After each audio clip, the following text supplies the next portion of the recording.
Hi hello ನಮಸ್ಕಾರ. Hello. ನಾನು ಮತ್ತೆ ನನ್ನ ಫ್ರೆಂಡ್ JP ಪಾರಿ ಅವರು ನಿನ್ನೆ ಅಷ್ಟೇ ಗೋವಾಕ್ಕೆ ಮಡ್ಗಾಂವ್ ಬಂದಿದ್ದೆವು. ಮಡ್ಗಾಂವ್ ಬಂದು ಇವತ್ತು ನಾವು ನಾರ್ತ್ ಗೋವಾ ಸ್ವಲ್ಪ ಎಕ್ಸ್ಪ್ಲೋರ್ ಮಾಡುವಂತ ಬಂದಿದ್ದೇವೆ. ಹಾಗೆ ನಾವು ಇವತ್ತು ಪ್ರಿಫರ್ ಮಾಡಿದಂದರೆ ನಮ್ಮದು ಇಲ್ಲಿ ಪಾವ್ಲೋ ಇವ್ರದ್ದು ಟ್ರಾವೆಲ್ಸ್ ಏಜೆನ್ಸಿ ಉಂಟು. ಅದರಲ್ಲಿ ನಾವು ಪ್ರಿಫರ್ ಮಾಡಿದ್ದೆವು. ಅಂದರೆ ನಮಗೆ ಟೈಮ್ ಶೆಡ್ಯೂಲ್ಡ್ ಉಂಟು. ನಾವು ಈವ್ನಿಂಗ್ ರಿಟರ್ನ್ ಹೋಗಬೇಕು. ಮತ್ತು ಅವರಾದರೆ ಎಲ್ಲ ಪ್ಲೇಸ್ ಒಂದೇ ಟೈಮಲ್ಲಿ ಕವರ್ ಮಾಡ್ತಾರೆ. ವಿತ್ ಗೈಡ್ ಅವರು ಇರ್ತಾರೆ ಅದರಲ್ಲಿ. ನಮಗೆ ಆಯಾ ಬರುವಾಗ ಆ ಕಡೆ ಈ ಕಡೆ ಪ್ಲೇಸಸ್ ಎಲ್ಲ ಹೇಳ್ತಾ ಇರ್ತಾರೆ. ಇದೆ ಅಂದರೆ ನಾವು ಮೊದಲು ಬರುವಾಗ ಇಲ್ಲಿ ಬರೀ ರೂಟ್ ಮ್ಯಾಪ್ ಹಾಕಿ ಆ ಕಡೆ ಈ ಕಡೆ ಹೋಗೋದಾಗಿತ್ತು. ಈಗ ನಾವು ಇಲ್ಲಿ ಅಂದರೆ ನಮ್ಮ ರೆಸ್ಪಾನ್ಸಿಬಿಲಿಟಿ ನಮ್ಮದೇನಿರೋದಿಲ್ಲ, ನಾವು ಹೋಗೋದು ಬರೋದಷ್ಟೇ. ಒಳಗಡೆನೇ ಅಷ್ಟೇ ತುಂಬ ಚೆನ್ನಾಗಿದೆ, ನೀಟಾಗಿದೆ ಎಲ್ಲ. AC ಬೇಕಾದ್ರೆ AC ಹಾಕ್ತಾರೆ. ಇದೀಗ ನಾವು ನಾನ್ AC ಪ್ರಿಫರ್ ಮಾಡಿದ್ದೇವೆ. ಇವರು ನಮ್ಮ ಗೈಡ್ ವಿವೇಕ್ ಅಂತ, ತುಂಬ ಚೆನ್ನಾಗಿ ಗೈಡ್ ಮಾಡ್ತಾರೆ.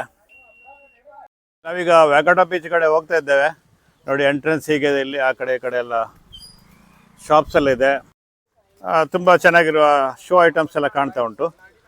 ತುಂಬ ಖುಷಿ ಆಯಿತು.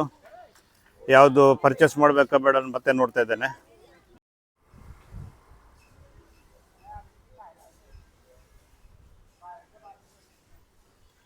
ನೋಡಿ ವಾಗಾಟ ಬೀಚ್ ನಾವು ಬರುವಾಗಲೇ ಈಗ ಮಧ್ಯಾಹ್ನ ಆಯ್ತು. ಈಗ 11:30 12 ಗಂಟೆ ಆಯಿತು.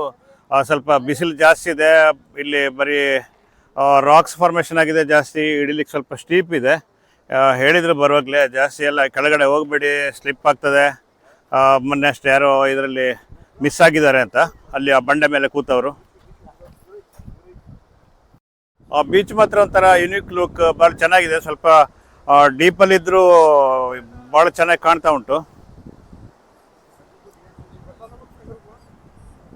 ಇಳಿಲಿಕ್ಕಿಲ್ಲ ಅಂತ ಮಾಡಿದ್ದೆವು. ಈಗ ನೋಡಿದರೆ ಕೆಳಗೆ ಹೋಗ್ತಾ ಇದ್ದೇವೆ. ಅಂದರೆ ಹೋಗಲೇಬೇಕು ಅಂತ ಆಗ್ತಾ ಉಂಟು. ಬೀಚಿಗೆ ಕೆಳಗಡೆ ಹೋಗೋ ದಾರಿ ಇದೆ, ಅಷ್ಟು ಏನು ಚೆನ್ನಾಗಿಲ್ಲ. ಮತ್ತು ಬೀಚ್ ಅಂದಮೇಲೆ ಇದೇ ರೀತಿ ನಾವು ಅಡ್ಜಸ್ಟ್ ಆಗಬೇಕಷ್ಟೇ.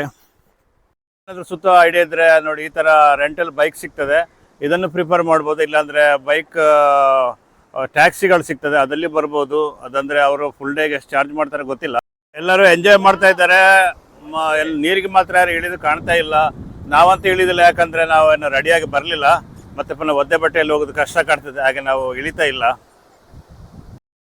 ನಾವಿಲ್ಲಿ ಆ ಕಡೆ ಈ ಕಡೆ ಹೋಗ್ತಾ ಇರೋದು ಒಂದು ಪಪ್ಪಿ ಕಾಣ್ತಾ ಉಂಟು. ಪಮೇರಿಯನ್ ಅಲ್ಲ, ಇದು ಸಿಡ್ಜು. ಆ ಸಿಡ್ಜು ಇರಬೇಕು. ನನ್ನ ಮಗಳು ಹೇಳಿ ನನಗೀಗ ಅದೆಲ್ಲ ಬ್ರೀಡ್ ಇದೆಲ್ಲ ಜಾಸ್ತಿ ಗೊತ್ತಾಗಿದೆ.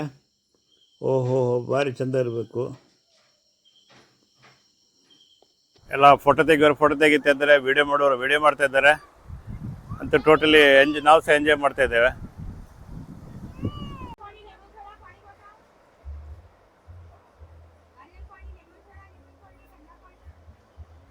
ವ್ಯಾಗಟರ್ ಬೀಚಿಂದ ಅಂಜನಾ ಬೀಚಿಗೆ ಹೋಗ್ತಾ ಇದ್ದೇವೆ. ಅದರ ದಾರಿ ಮಧ್ಯದಲ್ಲಿ ಈಗ ನಜರಿ ಅನ್ನೋ ಪ್ಲೇಸಲ್ಲಿ ಈಗ ಬಸ್ ನಿಲ್ಲಿಸಿ ನಾವೀಗ ಊಟಕ್ಕೆ ಅಂತ ಹೇಳಿದ್ದಾರೆ. ಅಂದರೆ ನಾವೀಗ ಬಸ್ಸಲ್ಲಿ ಬಂದದ್ದಕ್ಕೆ ಅವರಿಗೆ ಕರೆಕ್ಟ್ ಪ್ಲೇಸಲ್ಲಿ ತೋರಿಸ್ತಾರೆ. ಟೈಮ್ ವೇಸ್ಟ್ ಆಗೋ ಪ್ರಶ್ನೆ ಇಲ್ಲ. ನಾವು ಇದು ಚೂಸ್ ಮಾಡಿದ್ದು ಒಳ್ಳೆಯದಾಗಿ ಕಾಣ್ತದೆ. ನಾವೀಗ ಪ್ಯೂರ್ ವೆಜ್ ಇಲ್ಲಿ ಶ್ರೀಕೃಷ್ಣ ಉಡುಪಿ ರೆಸ್ಟೋರೆಂಟ್ ಕಾಣ್ತಾ ಇದೆ, ಹಾಗೆ ನಾವು ಅದಕ್ಕೆ ಪ್ರಿಫರ್ ಮಾಡ್ತಾ ಇದ್ದೇವೆ. ಆಮೇಲೆ ಯಾರಿಗೆ ಯಾವುದು ಬೇಕಾ ನಾನ್ ವೆಜ್ ಅದು ಇದು ಯಾವುದು ಬೇಕಾ ಎಲ್ಲ ರೆಸ್ಟೋರೆಂಟ್ಗಳಿದೆ ಇಲ್ಲಿ, ಅವರವರ ಪ್ರಿಫರೆನ್ಸ್.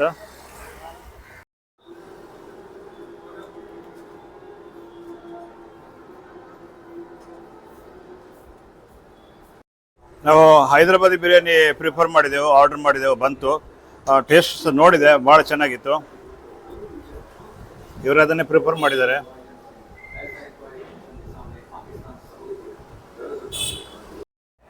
ಇಲ್ಲಿ ಪಕ್ಕದ ಶಾಪಲ್ಲಿ ಕ್ಯಾಶ್ಯೂ ಕರ್ನಲ್ಸ್ ಸೇಲಿಗೆ ಇಟ್ಟಿದ್ದಾರೆ. ನನ್ನ ಫ್ಯಾಕ್ಟ್ರಿ ಕ್ಲೋಸ್ ಮಾಡಿದ ಮೇಲೆ ನಾನು ರಾಶಿ ನೋಡೋದು ಕರ್ನಲ್ಸ್ ಇದು ಕಡಿಮೆ ಆಗಿದೆ. ಹಾಗೆ ರೇಟ್ಸ್ ಎಲ್ಲ ಕೇಳ್ತೇನೆ. ಇಲ್ಲಿ on the way snow parks ಉಂಟು, ಚೆನ್ನಾಗಿ ಎಂಜಾಯ್ ಮಾಡೋರು ಮಾಡ್ಬೋದು. ನನ್ನ ಫ್ರೆಂಡು ಹೋಗ್ತಾ ಇಲ್ಲ, ಮತ್ತು ನಾನು ಮೊದಲೇ ಹೋಗಿದ್ದೆ, ಹಾಗೆ ಕ್ಯಾನ್ಸಲ್ ಮಾಡಿದ್ದೆ ಬೇಡ ಅಂತ. ಓಕೆ, ಇಲ್ಲಿ ಎಂಟ್ರಿ ಟಿಕೆಟ್ ತಗೊಳ್ಳೋದು.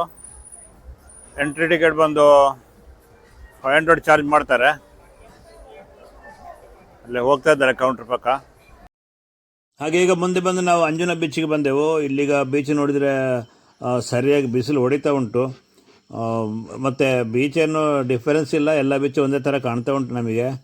ಇಲ್ಲಿ ಎಂಟರ್ಟೈನ್ಮೆಂಟ್ ಅಷ್ಟೇ, ಎಲ್ಲ ಬೋಟ್ ರೈಡಿಂಗ್ ಅಂಥದ್ದೆಲ್ಲ ಹಾಕಿದ್ದಾರೆ, ಸ್ಪೀಡ್ ಬೋಟ್ ಅಂಥದ್ದೆಲ್ಲ. ಆಮೇಲೆ ಎಂಜಾಯ್ ಮಾಡೋರು ಎಂಜಾಯ್ ಮಾಡ್ತಾ ಇದ್ದಾರೆ. ನಾವು ಎಂಜಾಯ್ ಮಾಡಬೇಕಿತ್ತು, ಡ್ರೆಸ್ ತರದ ಕಾರಣ ನಾವು ಹೋಗ್ತಾ ಇಲ್ಲ. ಇಲ್ಲಿ ನೋಡಿ ಬೋಟ್ ರೈಡ್ ಎಂಜಾಯ್ ಮಾಡ್ತಾ ಇದ್ದಾರೆ, ವೆಯ್ಟ್ ಮಾಡ್ತಾರೆ, ಮತ್ತು ರಿಟರ್ನ್ ಬಂದ ಮೇಲೆ ಮತ್ತೆ 2 ಜನ ಹೋಗ್ತಾರೆ. ನಮಗೆ ಹೋಗಬೇಕು ಅಂತ ಆಗ್ತಾ ಉಂಟು.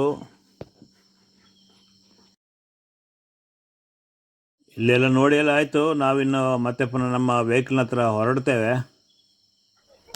ಹಾಗೆ ನಾವೀಗ ಡಾಲ್ಫಿನ್ ಟ್ರಿಪ್ ಹೋಗ್ತಾ ಇದ್ದೇವೆ. ಈಗ ಬೋಟಲ್ಲಿ ಹೋಗಿ ಅರೇಬಿಯನ್ ಸಿ ಮಧ್ಯಕ್ಕೆ ಹೋಗಿ, ಮಧ್ಯ ಅಂದರೆ ಎಷ್ಟು ಕಿಲೋಮೀಟ್ರ್ ಗೊತ್ತಿಲ್ಲ, ಅಷ್ಟು ಹೋಗಿ ಏನು ಡಾಲ್ಫಿನ್ ಕಾಣ್ತದೆ ನೋಡುವ. ಕಂಡ್ರೆ ಕಾಣ್ತದೆ, ಇಲ್ಲ ಅಂತ ಹೇಳಿದರು, ಇಲ್ಲ ಅಂತ. ನಾವು ಹಾಗೆ ಬಂದವು. ಇಲ್ಲಿ ಬೋಟ್ ತುಂಬ ಕಾಣ್ತಾ ಉಂಟು.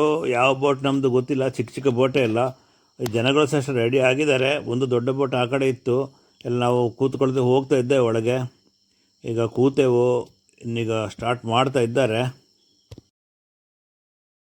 ಜಾಕೆಟ್ ಎಲ್ಲ ಕೂತಿದ್ದೇವೆ, ರೆಡಿ ಆಗಿದ್ದೇವೆ. ನಮ್ಮ ನ್ಯಾವಿಗೇಟರ್ ಬರಲಿಲ್ಲ.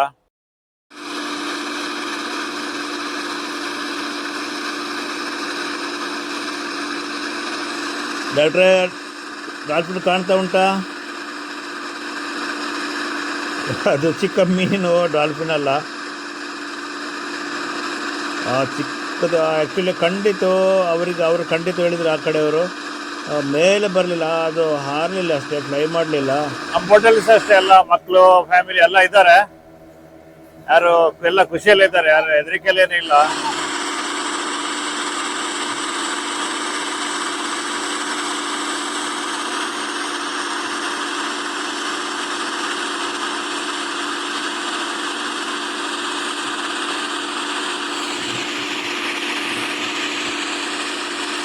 ಇದೀಗ ನಾವು ಡಾಲ್ಫಿನ್ ನೋಡ್ಲಿಕ್ಕೆ ಹೋಗ್ತಾ ಇದ್ದಾವ ಅಲ್ಲ ಬೋಟ್ ಕಾಂಪಿಟೇಷನ್ ಗೊತ್ತಾಗ್ತಾ ಇಲ್ಲ. ಒಬ್ಬರು ಓವರ್ಟೇಕ್ ಮಾಡ್ತಾರೆ, ಮತ್ತೊಬ್ಬರು ಹಿಂದೆ ಬೀಳ್ತಾ ಇದ್ದಾರೆ. ಡಾಲ್ಫಿನ್ದು ತಲೆ ಮಾತ್ರ ಸ್ವಲ್ಪ ನೋಡಿದ್ದೇವೆ ಅಷ್ಟೇ. ಇನ್ನು ಟೈಮ್ ಆಯಿತು ನಮ್ಮದು, ಆವಾಗಿಂದ ಆ ಕಡೆ ಈ ಕಡೆ ಹೋಗ್ತಾ ಇದ್ದೇವೆ. ರಿಟರ್ನ್ ಇನ್ನು ಹೋಗ್ತಾ ಇದ್ದೇವೆ ಅಲ್ಲಿಗೆ.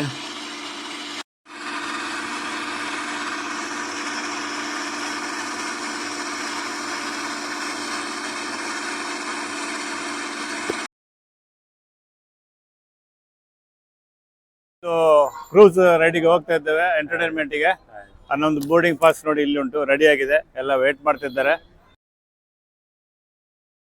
ಈಗ ಡೆಕ್ಕಿನ ಮೇಲೆ ಬಂದಿದ್ದೇವೆ. ಇನ್ನು ಶೋ ಆಗೋ ಪ್ಲೇಸ್ ಅಲ್ಲಿ ಕೆಳಗೆ, ಅಲ್ಲಿಗೆ ಕರೆದಾಗ ನಾವು ಹೋಗ್ತೇವೆ. ಕೆಳಗೆ ಹೋಗ್ತಾ ಇದ್ದೇವೆ. ಈಗ ಅಲ್ಲಿ ಡ್ಯಾನ್ಸ್ ಅಂಥದ್ದೆಲ್ಲ ಎಂಟರ್ಟೈನ್ಮೆಂಟ್ ನಡೀತದೆ.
ನಾವೀಗ ಮತ್ತೆ ಪುನಃ ಮಡ್ಗಾವಿಗೆ ರೀಚ್ ಆದೆವು. 6:30 ಗಂಟೆ ಶೆಡ್ಯೂಲ್ ಟೈಮ್ ಇತ್ತು, ಅದರ ಬದಲು ಈಗ 8:30ಗೆ ರೀಚ್ ಆಗಿದ್ದೇವೆ. 2 ಗಂಟೆ ಲೇಟ್ ಆಯಿತು. ಆದರೆ ಒಂದು ಫೋರ್ಟ್ ಮಾತ್ರ ಮಿಸ್ ಮಾಡಿದರು, ಬೇರೆಲ್ಲ ಚೆನ್ನಾಗಿತ್ತು.